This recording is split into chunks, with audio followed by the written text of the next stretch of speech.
ভাবছি হালিম খাইতে বেশি ইচ্ছা করতেছে। তো তো কি বানাও? হালিম হ্যাঁ। এটা আজকে বানাতে হবে? হ্যাঁ। ওকে, ঠিক আছে, চলো হালিম বানাই।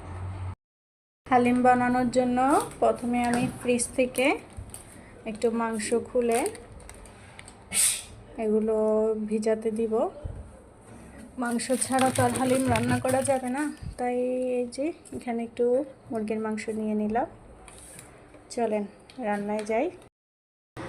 এখানে আমি রান্নার জন্য পেঁয়াজ কুচি, টমেটো কুচি আর অল্প কাঁচামরিচ কুচি করে নিয়েছি।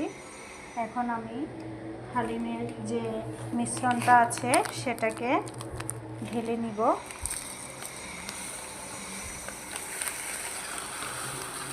এটাকে আমি সম্পূর্ণ প্যাকেটে দিব। সম্পূর্ণ প্যাকেট দিয়ে এটাতে আমি একটু না অনেকখানি গরম পানি মিক্স করে এটাকে রেখে দিব। এটা একটু এদিকে সিদ্ধ হয়ে যাক, তারপর আমি এটাকে চুলায় রান্না করব। এর আগে আমি চলেন মাংসটাকে কষিয়ে নিই। রান্নার জন্য কড়াই বসিয়ে দিলাম। মুরগির মাংস কষানোর জন্য কড়াইতে আমি অল্প তেল দিয়ে দিলাম। এর মধ্যেই আমি তেল গরম হয়ে এলে পেঁয়াজ, কাঁচামরিচ, যাবতীয় মশলাগুলো দিয়ে দিব। যেহেতু হালিমের প্যাকেটের সাথে মশলা দেওয়া থাকে, সেজন্য এক্সট্রা করে মশলা দেওয়ার প্রয়োজন নাই। আমি জাস্ট পেঁয়াজ কুচিগুলো দিয়ে মশলাগুলো কি করব, ঢেলে দিব। এখানে কড়াইতে আমি পেঁয়াজ কুচি দিয়ে দিয়েছি। এবার যে মশলার প্যাকেটটা আছে সেটা আমি এর মধ্যে দিয়ে দিব।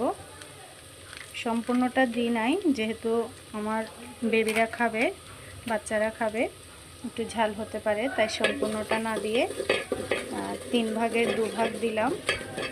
এবার মশলাটা কষিয়ে আসবে, তারপর এখানে আমি অল্প পরিমাণ পানি দিয়ে মশলাটাকে ভালোভাবে কষাবো। আমার এখানে মশলা কষানো হয়ে গেছে, তাই আমি মাংসগুলো দিয়ে দিলাম। এখন মাংসগুলো ভালো করে কষানো হলে তারপর আমি হালিমের যে মিশ্রণটা আছে সেটা এখানের মধ্যে ঢেলে দিব।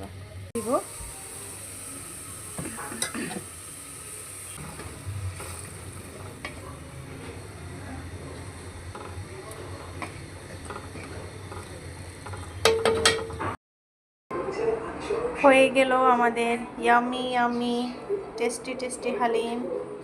ডেকোরেশনের সুযোগ পাই নাই, এভাবেই খেয়ে ফেলবো। সবাই ভালো থাকবেন এবং আমাদের জন্য দোয়া করবেন। আল্লাহ হাফেজ।